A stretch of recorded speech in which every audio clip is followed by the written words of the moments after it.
This plane from the force which is to attack Anklam is now approaching the Danish coast, and the formation is subject to enemy attack at any moment.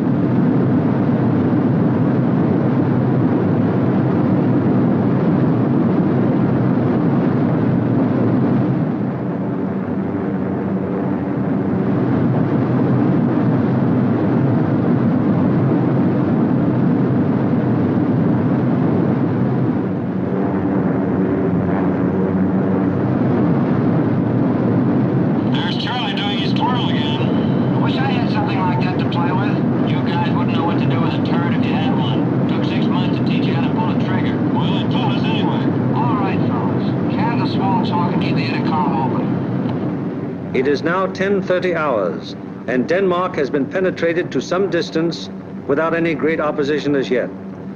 So far, there has been only some light and inaccurate flak at the coastline. Some flank guns have opened up on us.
From 10:30 on, the Anklam formation has to contend with constant German fighter attack from all levels and all clock positions. During this time, the gunners aboard the fortresses knock down fighter after fighter. However, the gunnery of the forts, no matter how sensational it may be, is only to ensure the successful performance of the mission. It is not the job or purpose of forts or liberators to seek out action with enemy fighters. They merely defend themselves against enemy fighter attack so that they can destroy their target and bring their crews back safely to their home bases.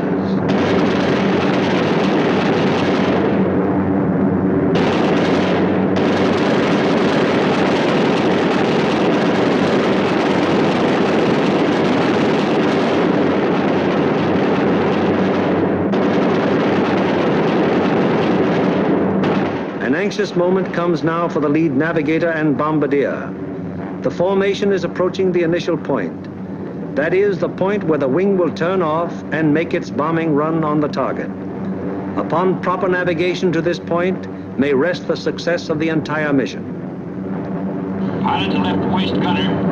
We're over the IP. Release flares. Waist gunner to pilot. Roger. Once the combat wing has reached the IP, it breaks up into 3 component groups, for the wing formation is too unwieldy for a unit bombing operation. As the IP is reached and the lead airplane of the lead group is about to make the turn, it fires 2 red flares, spaced 5 seconds apart. Then the group makes its turn onto the run-up. The low group goes on straight ahead for 20 seconds, then makes its turn. The high group proceeds for 20 seconds beyond the low group's turn, then it turns on to the run-up. The most critical defensive period in the mission has begun. The wing, to accomplish most efficiently its primary purpose, the bombing of the target, has sacrificed its mutual defensive firepower, and the groups are thrown on their own. Now the crucial moment is almost here, the moment around which the entire mission revolves.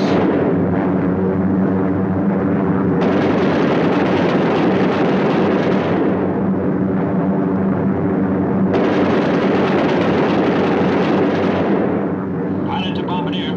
Your ship. Bombardier to pilot. Roger. Bombardier to crew. Bomb bay doors open. Pilot to radio operator. Camera on.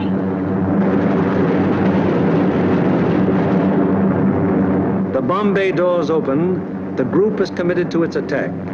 No evasive action may be taken until the bombs are away. And at this time, the formation is most vulnerable to attack, both from flak and enemy fighters.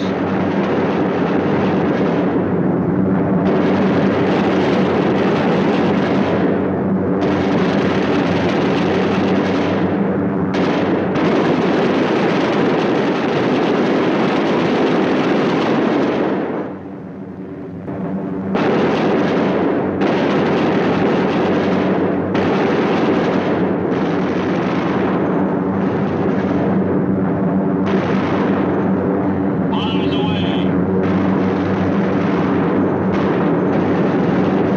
Bombs away. Bombs away. Bombs away.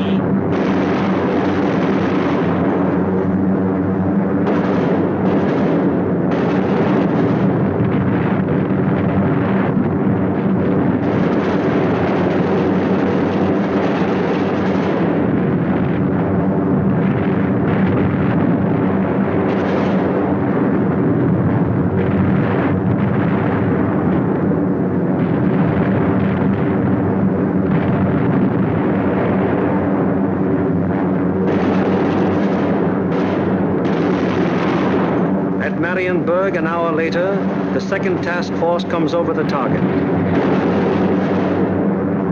Bombs away.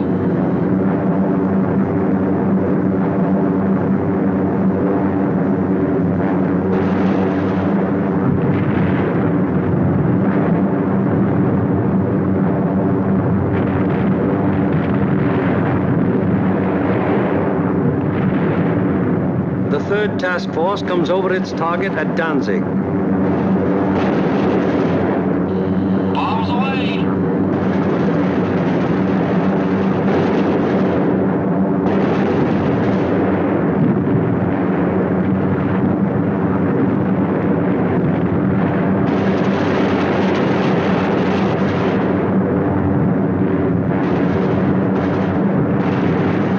The fourth and fifth task forces arrive over the harbor area of Gdynia.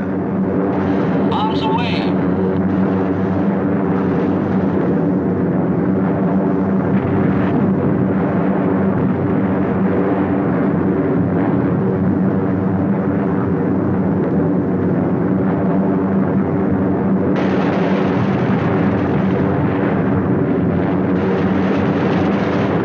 Bombs away on primary at 1142 hours.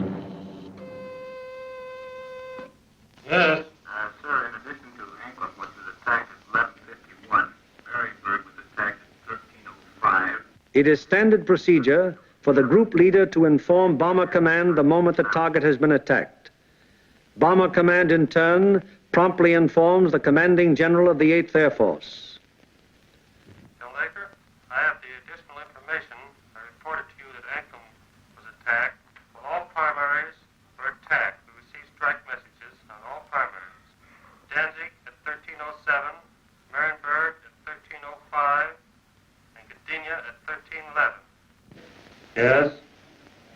Yes, sir. I'll advise you as soon as they land. After getting bombs away and closing the bomb bay doors, the groups can now defend themselves again, at least to the extent of evasive action against the flak and fighter attack.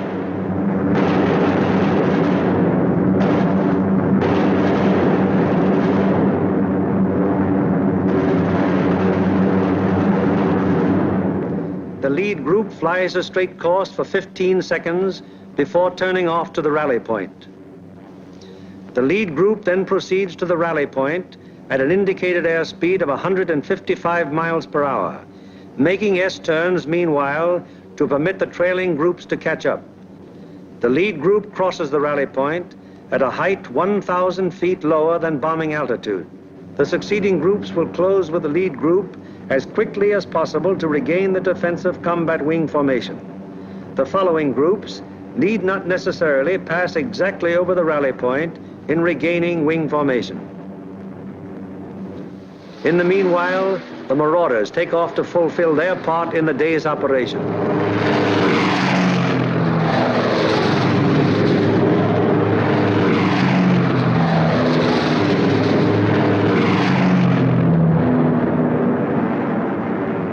They bomb the aerodrome at Woensdrecht, one of the most important of the enemy's fighter bases. This blow by the medium bombers is timed so as to provide the maximum interference with the enemy's capacity to intercept our withdrawing heavy bombers. Last off are the fighters. Their great speed will enable them to reach the Leeuwarden district in a short time, sweep the area clear of enemy fighters, then give the heavy bombers withdrawal support from the enemy coast home. At the fields, it's getting on towards the most nervous of all times, the estimated time of return. Everyone who stays behind sweats out this period at the end of each mission. Here at the control tower, at the dispersal areas, at the Red Cross, at the officers' club, everywhere on the field, the one thing paramount in everyone's mind is that the group is due back.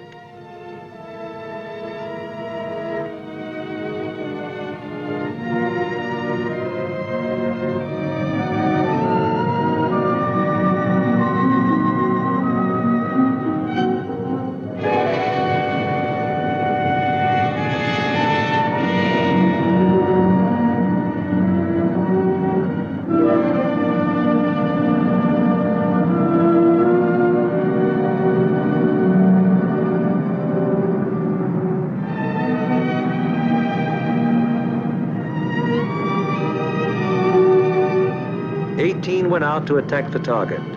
How many have returned? 1, 2, 3, 4, 5, 15, 16, 17, 18. 18 dispatched, 18 returned.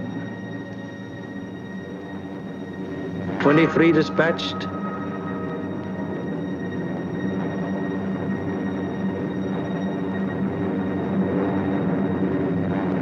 23 returned. However, there are other groups which weren't so fortunate. 18 dispatched, 17 returned. 20 dispatched, 19 returned.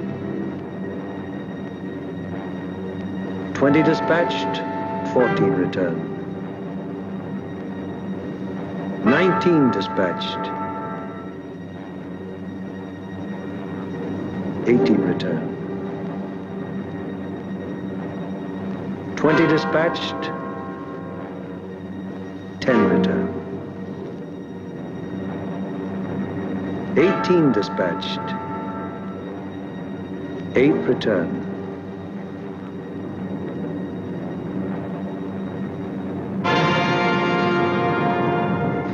Flares dropped from aircraft signal the presence of wounded aboard. These airplanes are given priority in landing.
The airmen are home, but their job isn't over yet. Before they can go to their billets for a well-earned rest, they must first undergo one of the most important phases of any mission, interrogation. It is highly important to question the crews at the first possible moment after the mission, while their impressions and memories are still fresh.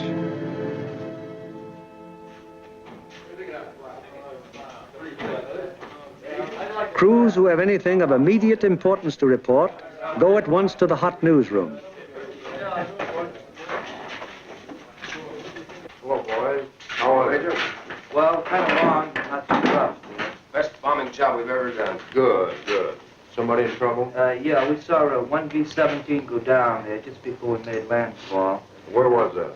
Well, that was at 5240 north. 5240, yes. 1 degree, 50 minutes east. 0150 east. Yes, and what time was that? That was at 1524. And was that a G-fix? That was a G-fix, yes. And we had the radio operator get on the MFDF section. He sent in the coordinates of the fix. Good. And I had my radio operator turn on his IFF to emergency when we saw it go down. Okay. And what happened? Well, the ship went down, apparently under control, and saw it hit the water. Yes, I was looking through the glasses, and I saw 2 dinghies come out, and 10 men, apparently all okay, Major. Good. And what altitude were you? We were at 5,000 feet at the time. Okay, anything else? No, settle up for a cup of coffee. It's waiting for you, boys. Thank you.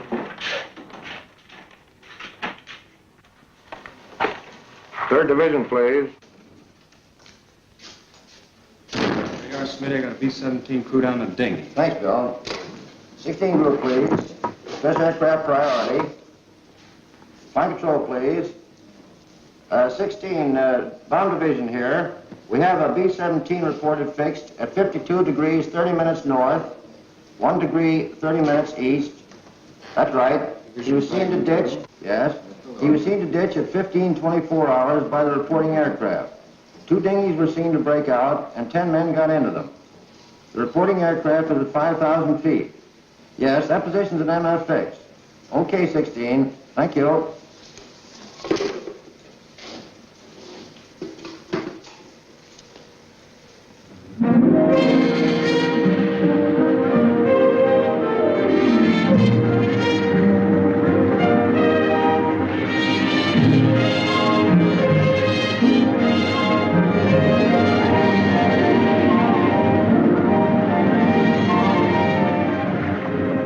In one way or another, scores of our crews are saved by air-sea rescue from the English Channel and the North Sea and returned to combat service.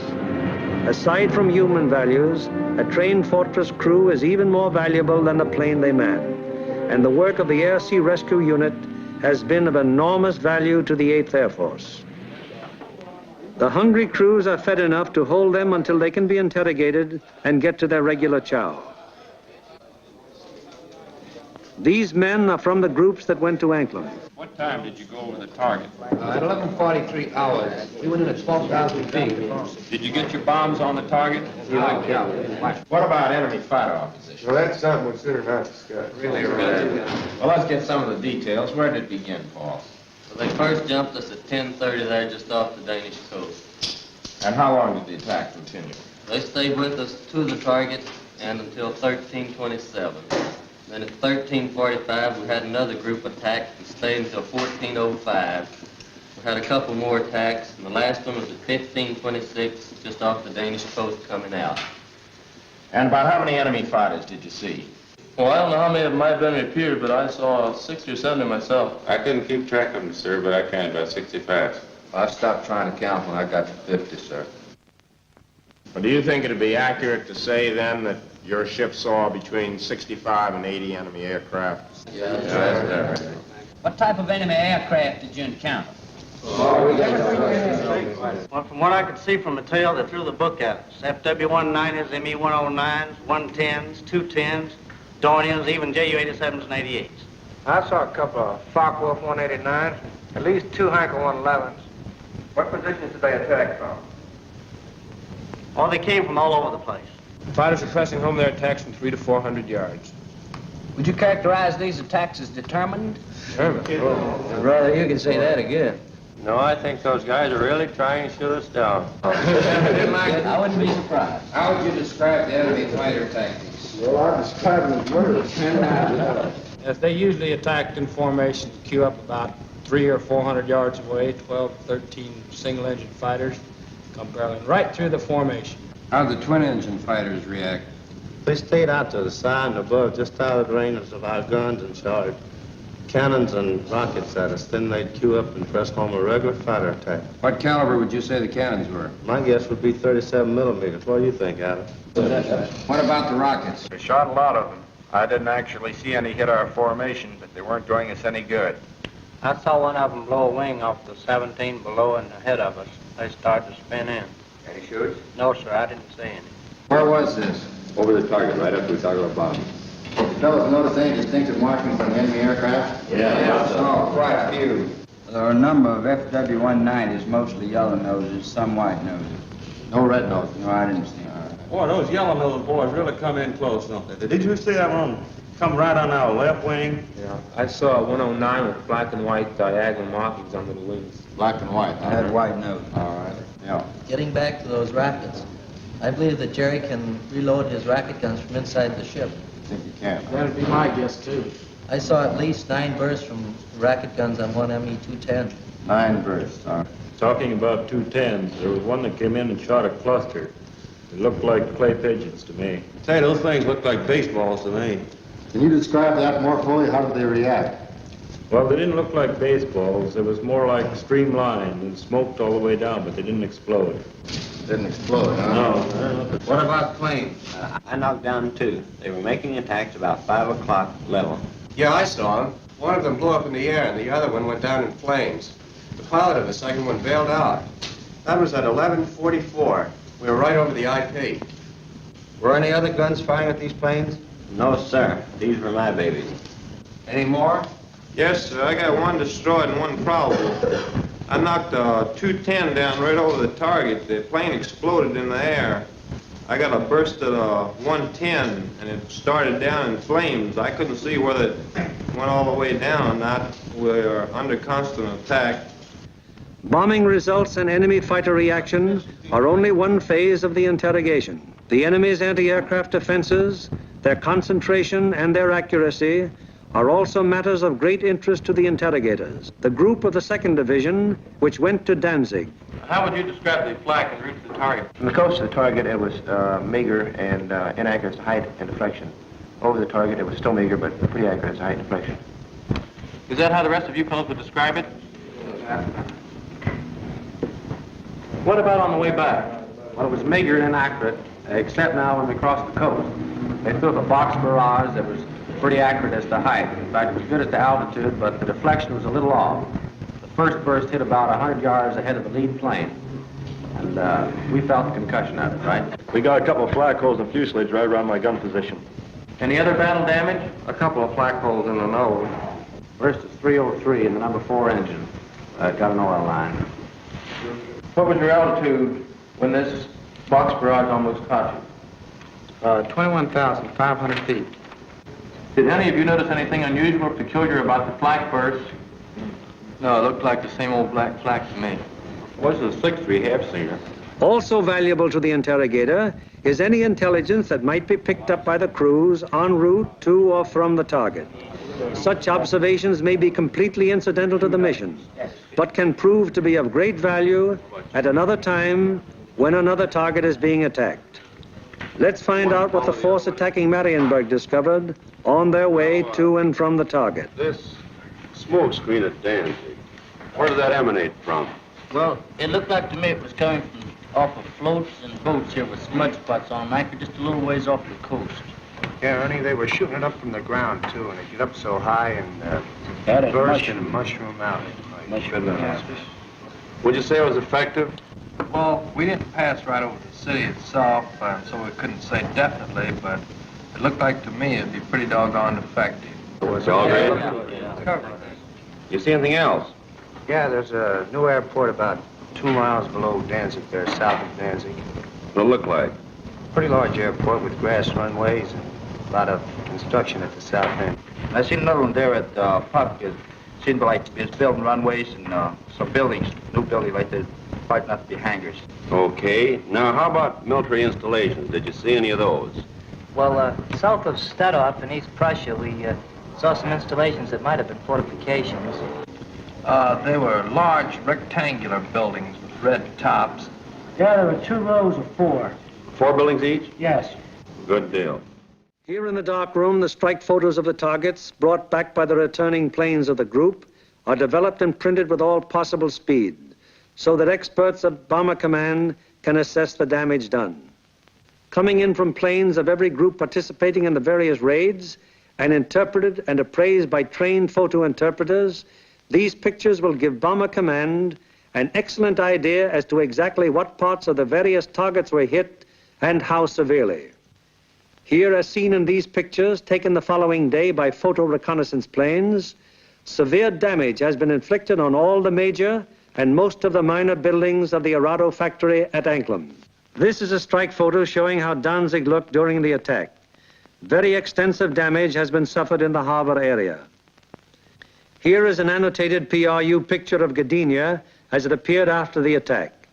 And near miss is seen on the liner Deutschland type.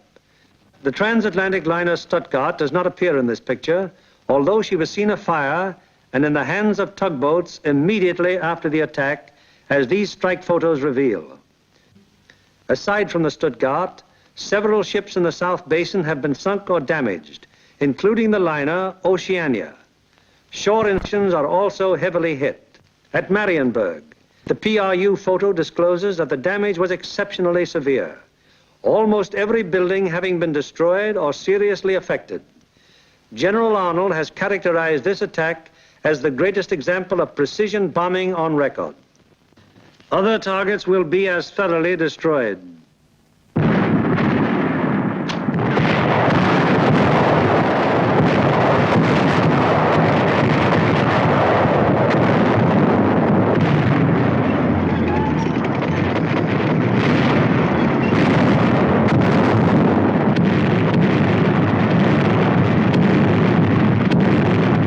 Today, while the invasion armies are pressing the Battle of Europe, the Battle of Germany continues.